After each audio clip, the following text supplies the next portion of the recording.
Hey guys, how's it going? I'm Jennings Couch here at Holywell Studio with another quick music production tutorial. Today we're talking about 808 bass and how I try to get that huge 808 bass sound. So let's get straight into it.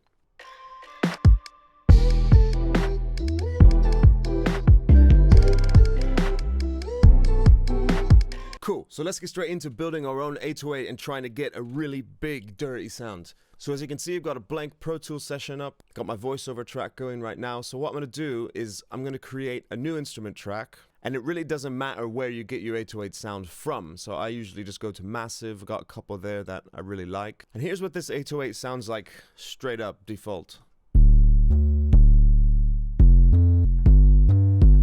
So one of the first things that I like to do is I like to raise the time knob up here. You go to oscillator, underneath glide, raise up the time. So that lets us glide between notes.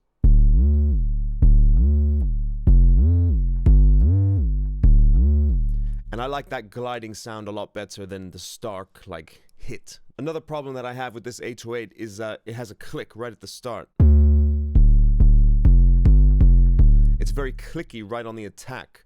And I've tried messing with that in Massive, but what I like to do is just get up an EQ. I'm using the FabFilter Pro Q, and I'm just going to cut a lot of that top end to get that click out. Yeah, that's done a good job.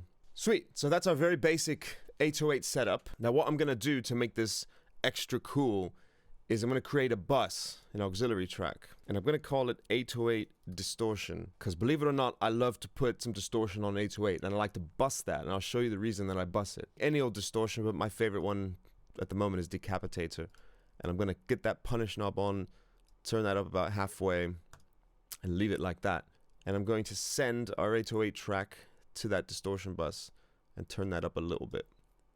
Then what I'm going to do is put a sample delay on the auxiliary bus, on the distortion bus. So this is going to widen only the distortion, not the physical 808 itself, just the distortion that we're hearing. And let's see what that sounds like.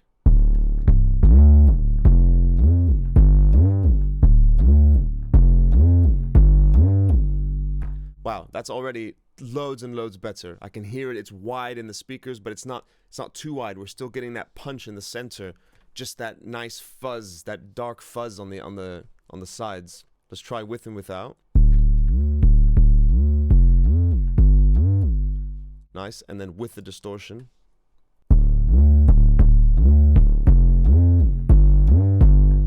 Wow, sweet, I love that. One other thing I'm gonna do is stick R bass on the 808. I love R bass for enhancing those low frequencies. I'm just gonna turn that up a bit, turn this down a bit. Woo.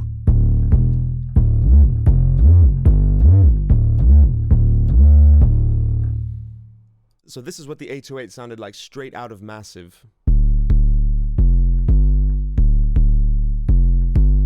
A bit dead, a bit dull. We stuck an EQ on there, we stuck R bass, and we sent the 808 to its own distortion bus, which is being sample delayed wide, and it sounds like this.